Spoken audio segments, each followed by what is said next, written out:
For the entire time we've been alive, we have experienced endless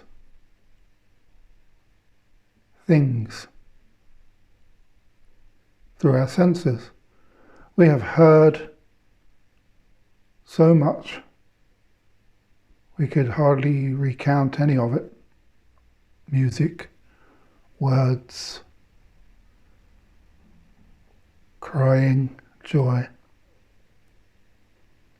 shocking statements, expressions of love. There are years of heard things. We have seen so much. Tragedy, horror, beauty, struggle, nature.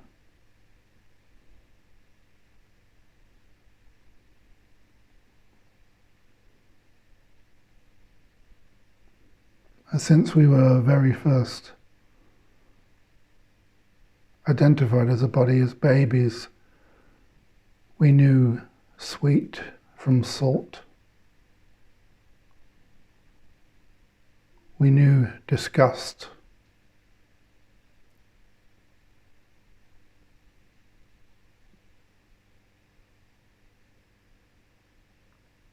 And we developed preference.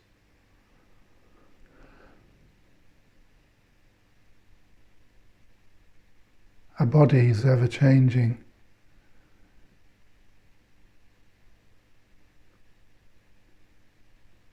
We have felt pain.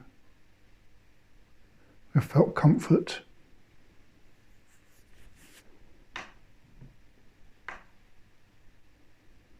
We have felt withdrawal, and we have felt excess. We have felt all manner of unrememberable, unmemorable, forgettable, unremarkable things. We have felt intimacy, isolation.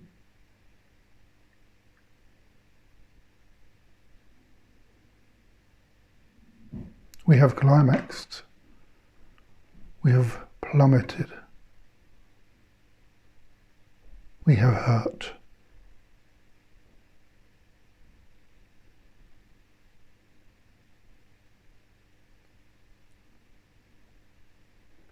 It's obvious that the incalculable things we have experienced have constantly changed and have never stayed the same. Has a single thought ever endured, however brilliant, however disturbing?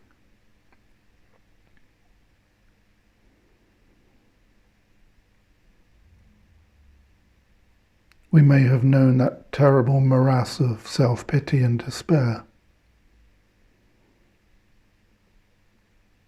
cloying, imprisoned. Yet even this passed.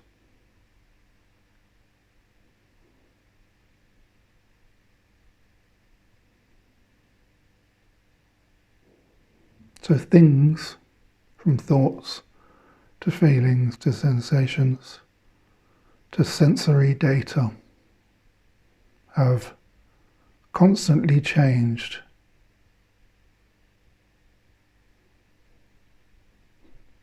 Is it not obvious then that the nature of things is ever changing?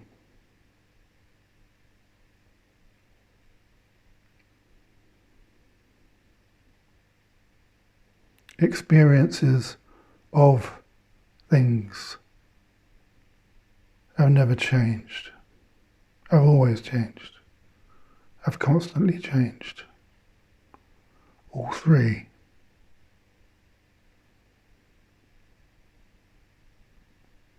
There were things in our lives we wanted to keep, experiences we wanted to stay in, people we hoped would never leave.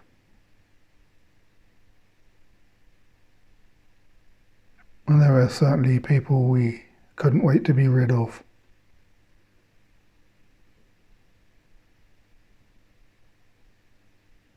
Sometimes for good reason, but not always.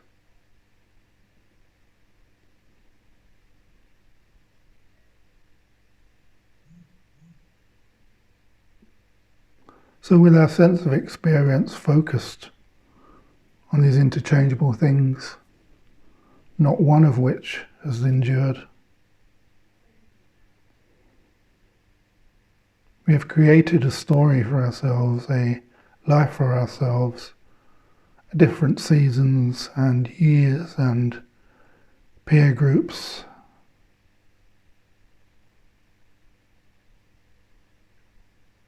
happy places, unhappy places,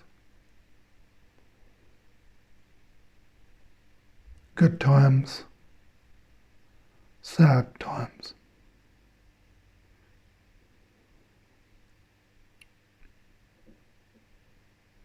Change has been a constant in the world of forms and things.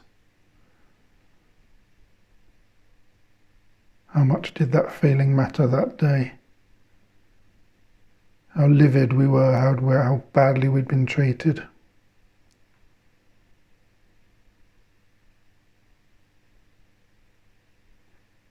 How peaceful or how joyful we were that other time, soon after.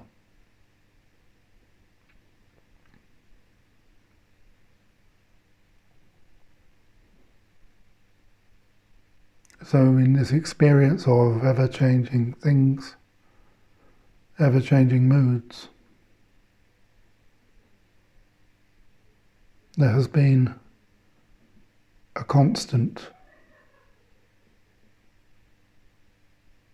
Something has been unchanging.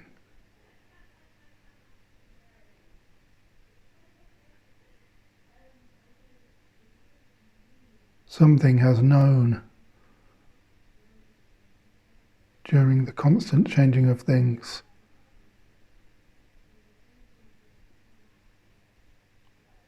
the knowing of one thing, present to all change.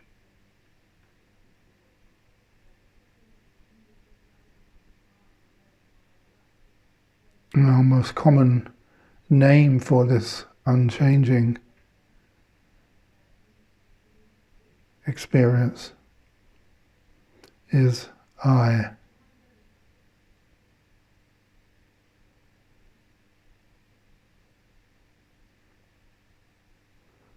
This unchanging I is now listening. I listen.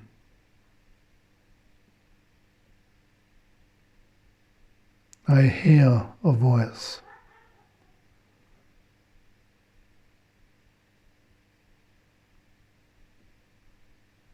I hear a voice start. I hear a voice stop. So the changing things are starting and stopping. A voice starts as silence stops. A voice stops and silence starts. We might say silence returns, but is the silence that has apparently returned the same silence, or is this new silence?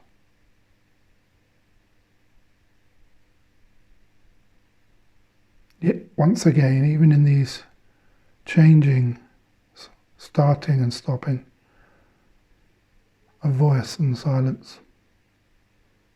The I that knows the interchangeable things is unchanging.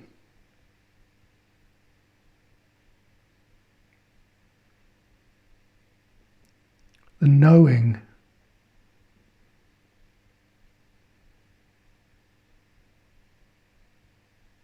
is one of the qualities of this I.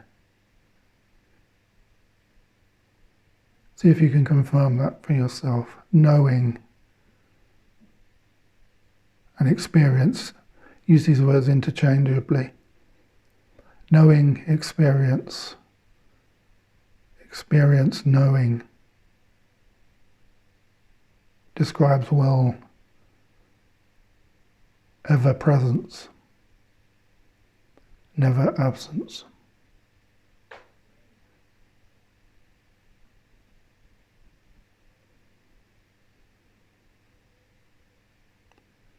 Notice the knowing of breathing as the merest movement of knowing and experiencing. The breathing function rises and falls, the stomach falls.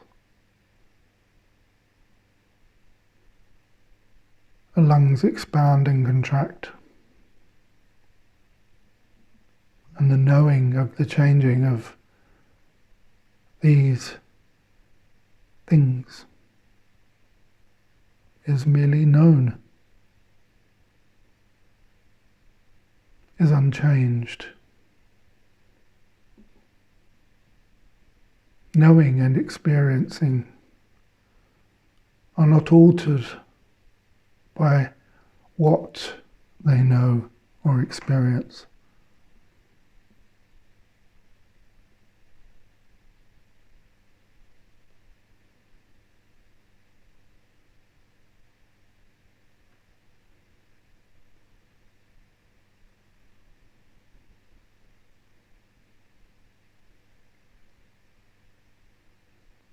There is an energetic, or apparently energetic, sense of light or luminosity. There's a luminous quality to the ever-presence of knowing, experiencing.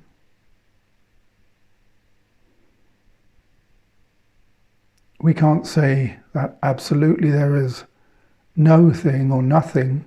There are no things, but we can't say nothing is happening, because there is apparently something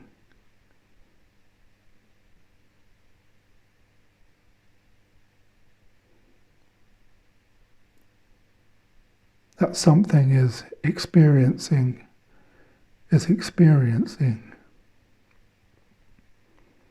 Experiencing is experiencing itself. And the knowing of experiencing is known.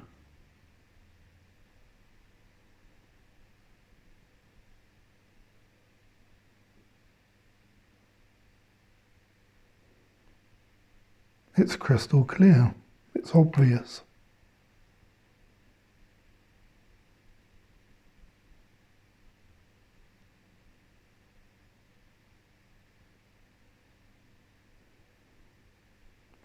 Now there appears to be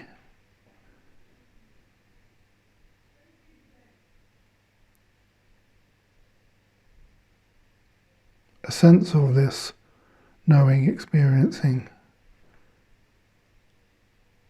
I, that which is permanent, continuous. There's a sense that this is happening from an apparent vantage point that is familiar. Oh, we usually call this me. We might usually say it's happening to me, or I am knowing, I am experiencing.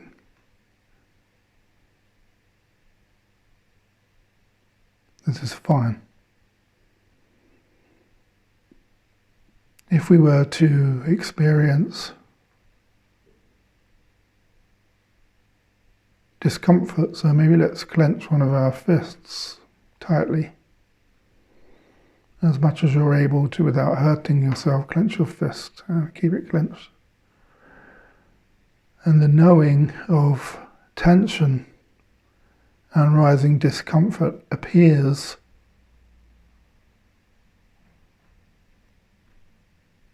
Now, if we don't have concepts like left and right or over there, there's just the knowing of a sense of tension in the field of experiencing. And you can let your hand go. And then, of course, the knowing, experiencing of the absence of tension, and the knowing of a sense of release and relief is known.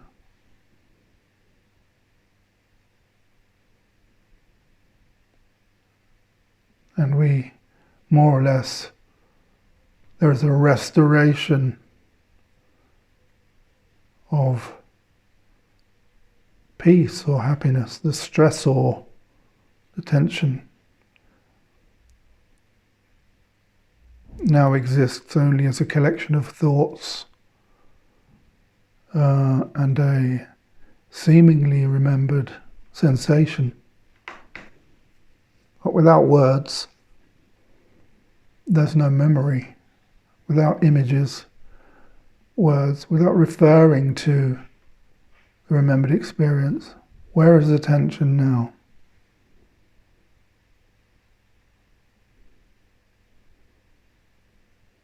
Of course, it doesn't exist.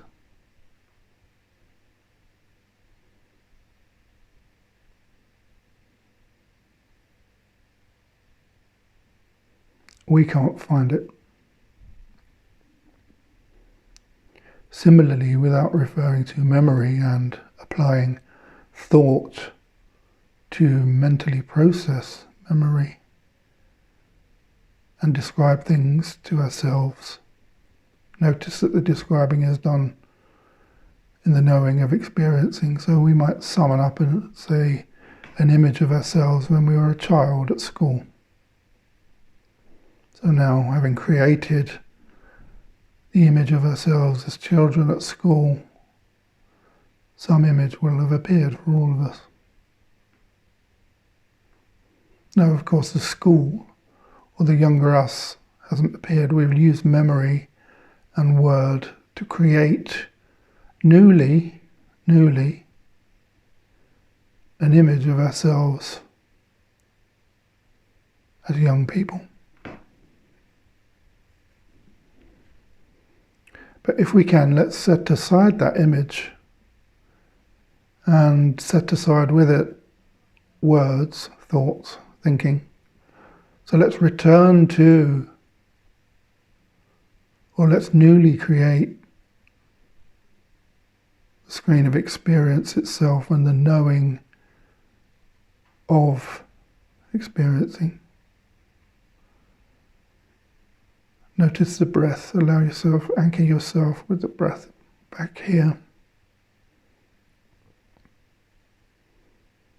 So there may be an echo of the image of the child, which has now become stronger again because the thought has circled once more, but let that go. Notice the steady, peaceful breathing function. Relax. Let thought and thinker go. Claimer of thought, doer of thought. Words, all gone.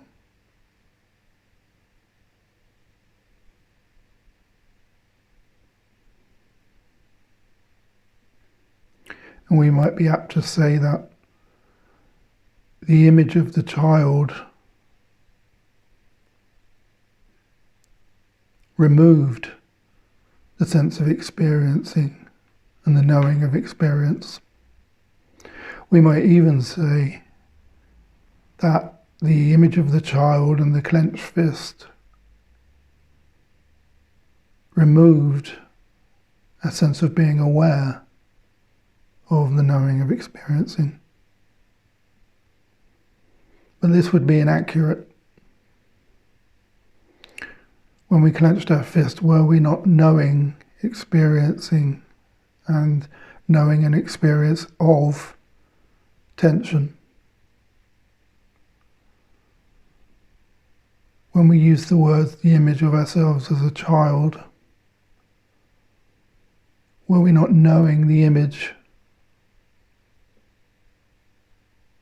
knowing the thoughts about the image, the clothing, the time, other things that may have risen, feelings about the image? So these sensations, these memories, the words, a word for such activities is we usually call mind, thinking, feeling, sensing, sensations, and the screen of perception.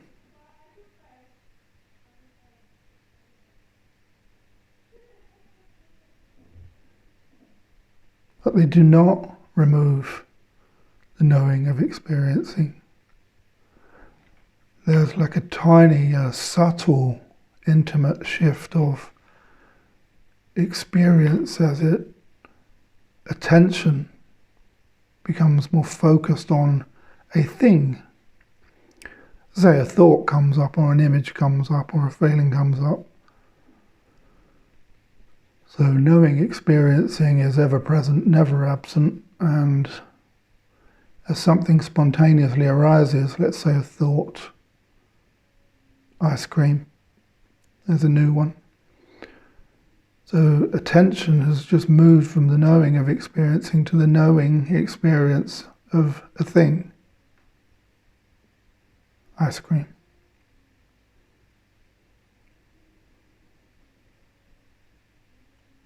Now, when we take ourselves to be, as all of us have, as most people do, a thinking, feeling, sensing and individual person with time and space, the places we've been, and a past and a dreamt future.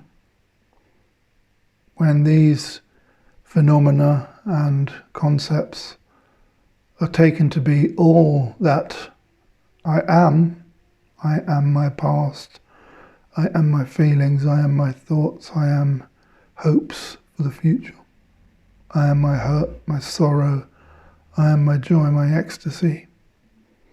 We take ourselves to be the owner of the things of experience known, and overlook the knowing of experience itself. That is ever present. We take ourselves to be temporary, passing, fading, dying, birthing, growing, rising things. And don't we miss what once was? Or don't we regret what once was? Don't we hope to recapture how good it once was tomorrow, next year? Or don't we hope above hope that it's never as bad as it once was? We live along time's line and space, constantly fearful that certain objects, people, places and things might return, and hoping to be hopeful that some things would return on new experiences may bring us joy.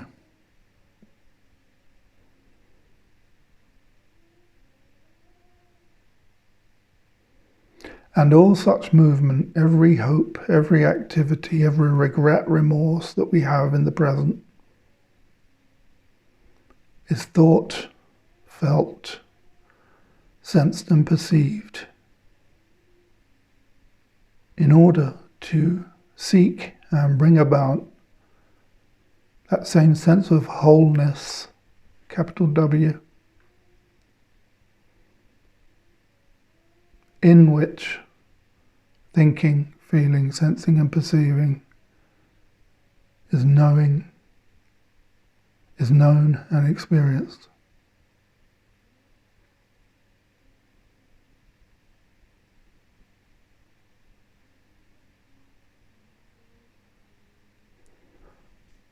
So when we meditate, when we reduce experience away from the objects, the things of the outside world, our senses, and the processing of the outside world through sensory experience and our inner structures, the conditioning and the enculturation of the story we were born into without being asked.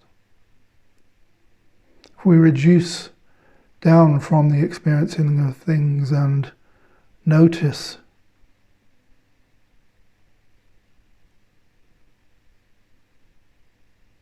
the knowing of undivided experience itself,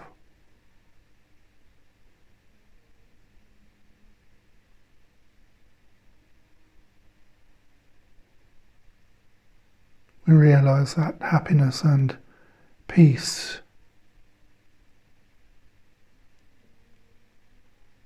or the nature of ourself or myself.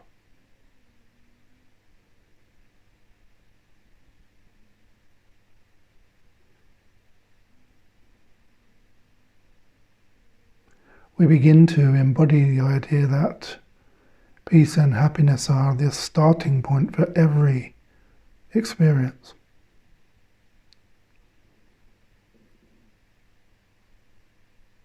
And in so doing, we experience the things of this world from a realized vantage point. We move out from wholeness into things and endings and beginnings and impermanence. We start at permanence and move out into impermanence, safe and protected.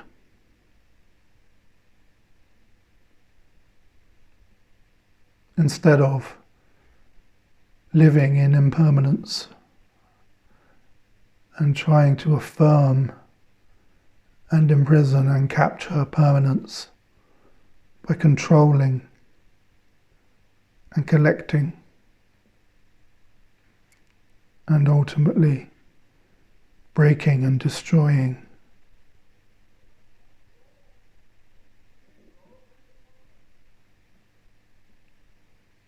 the things we fall in love with. Or instead here we start with love. And we don't move out from that love to get love. We are an offering of that love. Our life is lived from an entirely different and shared foundation.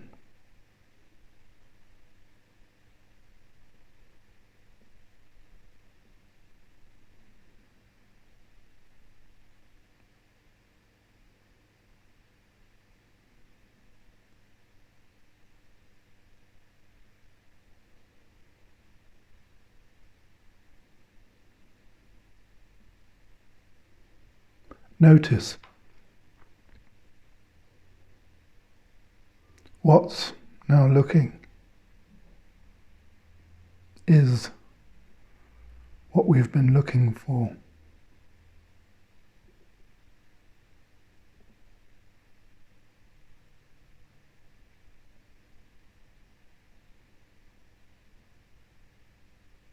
What's looking has been watching little old me look for it.